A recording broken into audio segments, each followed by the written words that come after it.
Welcome back to HuffDaddy Barbecue. I know it's been a while since I've done any videos. I've had a lot of things going on in my life personally, and I just unfortunately couldn't put the focus on the videos like I wanted to, but hopefully things are getting cleared up. I'm in some temporary digs until I get my new home built and I'll have my backyard and ready to put out a lot more videos for you. But until that happens, I'm gonna try to get a couple more out and let's get back to cooking. Today, we're gonna be doing smoked chicken on my pit barrel cooker.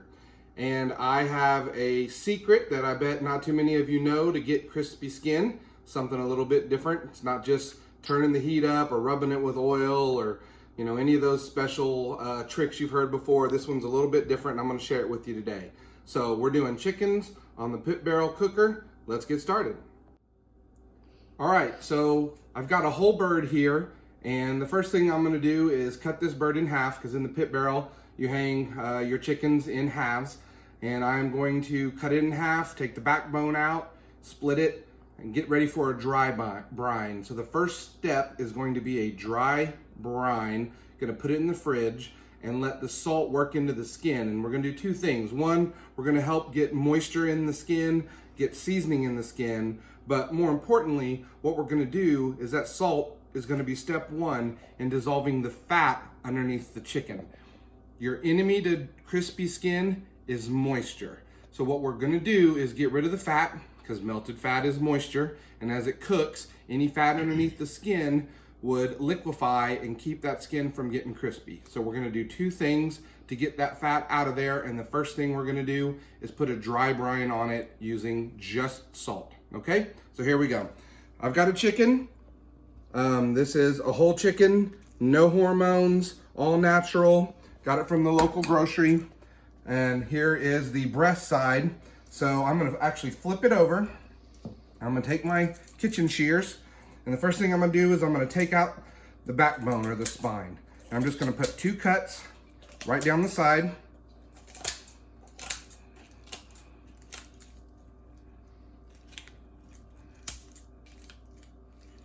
There we go. Now once that's open, I'm gonna take it and go right down the other side and get rid of that backbone. Helps if you turn around here.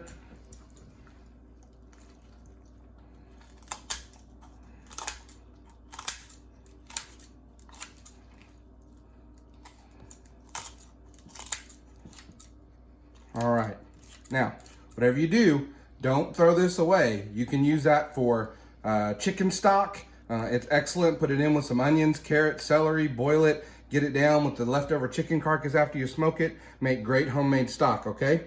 All right, now that I've got the chicken split apart, all I'm gonna do, turn it over. I'm gonna go down it again, right down the middle.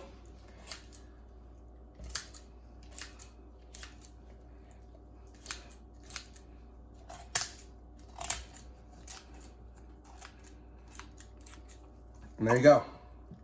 Two chicken halves. All right. Now, another thing I'm gonna wanna do is clean up some of this excess skin. Anything that's hanging off, you want it to be fairly uniform. Check both of them here.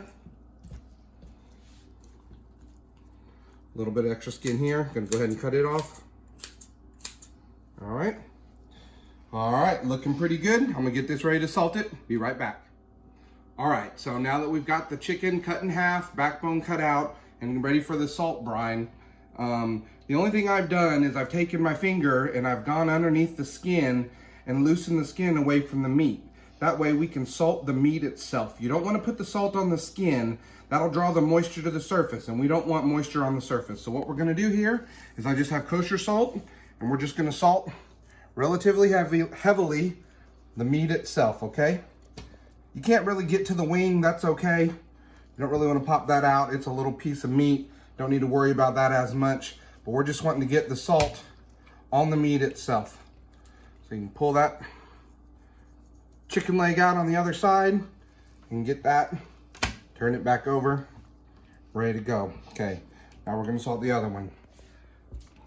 The meat only. Pretty liberal on the salt. And we're actually gonna rinse this salt off on the next step. So don't worry if you think you're over salting it.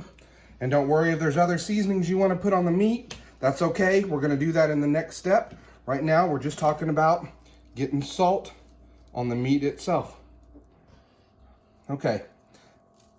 After heavy salt, we're gonna take it, and this step is very important.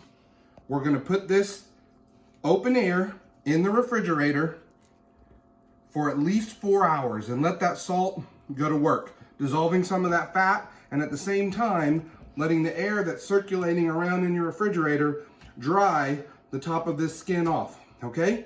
So that's what we're gonna do. We're gonna put it in the fridge about 4 hours. See you in a second. Okay, so the chicken has been in the fridge uncovered for about 4 hours, letting the air in the fridge that's circulating help dry out the skin. And you can see from here on the skin is really pulled in tight. That salt's under there, it's dissolved some of the fat. But here's what we're gonna do. Now this is where, stick with me here. This is a trick that they use a lot in Asian cooking, especially when they're trying to prepare duck. We actually have a pot of boiling water on the stove. And what I'm gonna do is I'm gonna take that boiling water and I am going to pour it over the chicken. And what that's gonna do is that's gonna dissolve that fat that's left, rinse away the salt and everything that's been dissolved by the salt. And you're gonna see it's really gonna cause that skin to dry up and pull in really tight around that chicken. And that's what we're looking for so we can get crispy skin. So pot of boiling water, and don't worry, it's not gonna cook the chicken. You could even boil it in the water. You could dunk the chicken in the water for about 3 or 4 minutes if you wanted to, but I like to pour it over it so you can actually watch it happen. So here we go. I'm gonna take this.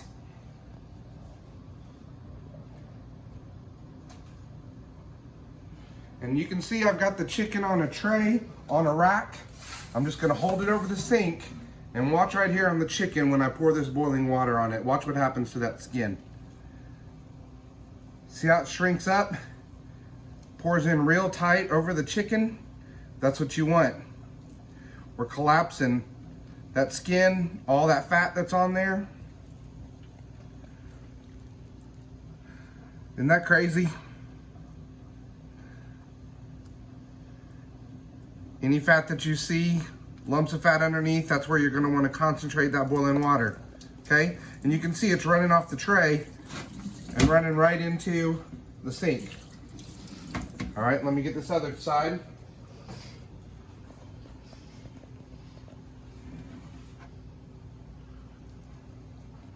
Man, look at that skin just draw up tight. Right there, you can see the fat underneath the skin, and it's just all shrinking away. Rinsing off, you can see it on the pan afterwards too.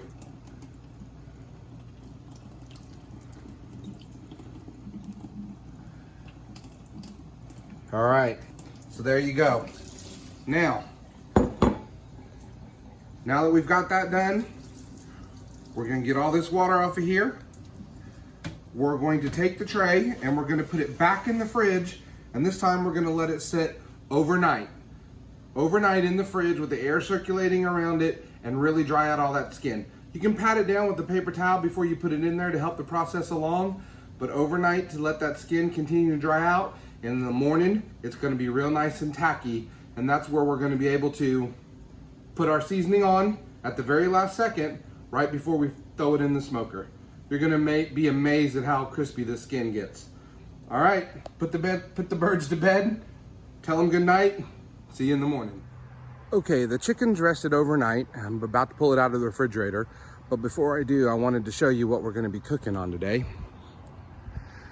This is my pit barrel cooker. I've had it for about 2 years. I absolutely love it. The flavor is fantastic. It's very simple to use. Obviously, it doesn't have the capacity that my Yoder has, but I can get about 8 racks of ribs, 4 whole chickens in here, so it's not bad. Let's see, I did a couple of small modifications. First, I have these magnets to block the holes. I don't always like the bars being there, so I've got these magnets to partially block the air holes. I've added these hooks so I can get my hook grabber, always convenient here on the side. My 2 biggest modifications, I added this drum dolly. I used to carry this thing around from the garage, I'd say probably about 30 yards, and it was kind of a pain in the butt. So put that there on the wheels, and it sure is easier to move around. And then I drilled a hole and added this thermostat, if you will. I know that it's supposed to maintain at 275. Sometimes I want to crank up the temperature and get it hotter like we're going to do today for the chicken. And sometimes I just want to know that everything's functioning correctly, so I've got that in there. At any rate, my setup here, I've got this grate open hanging so that way we can put the chickens on one side. You could really do this with that thing completely out of there and chickens hanging on both bars, but today we're just gonna do it this way, and I'm about ready to light the charcoals and then go get the chicken out. See you in a bit. Let me show you guys how I light my charcoal. I'm perfectly fine with using the all natural charcoal starters. I definitely use a chimney, but listen, all I do is a wadded up paper towel and I soak it with a little bit of oil, canola, olive, whatever I have, and then give it a light, and that's all you need. Once it gets going, you just take your chimney, put it right on top, and there you go. All right, so the chicken's been in the fridge overnight. We pulled it out of the fridge. I want you to take a look at it. I don't know if you can see, but that skin, super dried out. Not a lot of moisture on it. It's really gonna crisp up when we get in the smoker. Okay, so here's the thing. If you really want as crispy a skin as possible, you would not want to salt the exterior of your chicken right now. Because if you put anything with salt on the outside, salt's gonna help draw moisture up to the top and prevent that skin from getting crispy. However, most people want their chicken to have a little more flavor than that. So you can either choose maybe rubs or herbs without salt, or you can wait to the very last second right before you put it on the smoker, salt the outside. It's only going to impact the crispy skin a little bit, but it's still going to get crispy when you put it in the smoker following this method. So pick your favorite rub, seasoning, herbs, whatever. I like this one, Keith Riles garlic butter. Man, this is good, especially on chicken. So you just want to put it on there, not real heavy like you would a brisket, but you want to cover the skin. And if you can see, I do it over the sink because any excess then doesn't go all over your counter.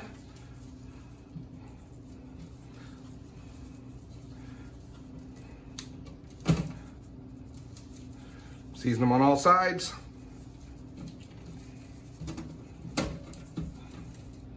All right, we're gonna season this other one up and then we're gonna put it on the smoker. See you in a sec. All right, the pit barrel, I love this thing. It is absolutely cruising right at 250, right where I want it to start the chicken off. So here we go. Really simple. By the way, I'm using Kingsford Blue, of course, and then some hickory wood chips.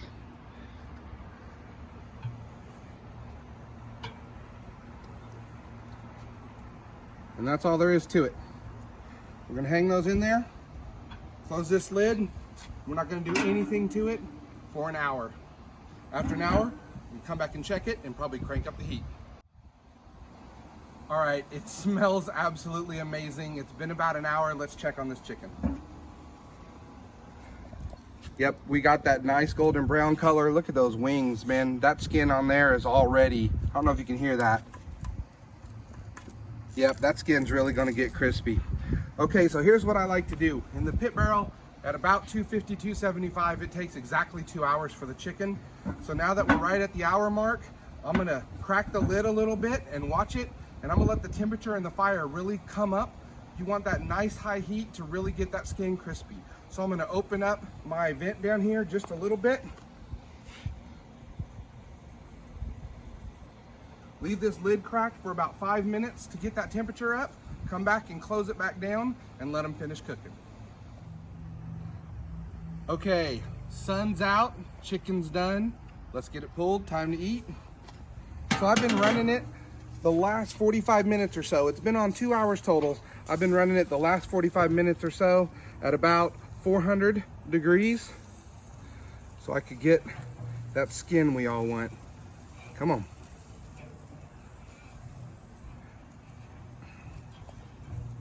There we go. Oh yeah. Good looking bird. All right, now, very important when you rest chicken that you've worked hard to get crispy skin on, You do not want to cover it tightly in foil. That steam will ruin that skin. So if you're going to foil it, you want to put foil on top of it and vent it so that steam can come out and just reflect the heat back down to it. All right, so we're going to take this inside, we're going to let it rest. We'll show you what it looks like. Okay, winner chicken dinner right here. I promise you. Listen to this. I don't know if you can hear it. You can hear that skin. That's nice and crispy. And you might think cooking in that pit barrel, you don't get juice. Let me tell you, look at that.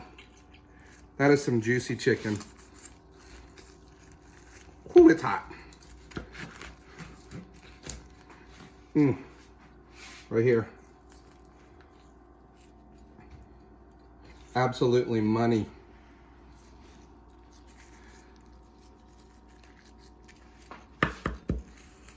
Here we go. Skin. You hear that crunch? That's crispy skin, baby. So who knew? Secret to crispy skin was actually putting water on it beforehand. Hey, make this chicken at your home. Subscribe to my channel down below. I really appreciate it. Almost got my house ready, like I said. So sorry it's been a delay in the videos. I got one coming up on collard greens here real soon. And then once I get moved in, there'll be a lot more videos from HuffDaddy Barbecue. See you next time.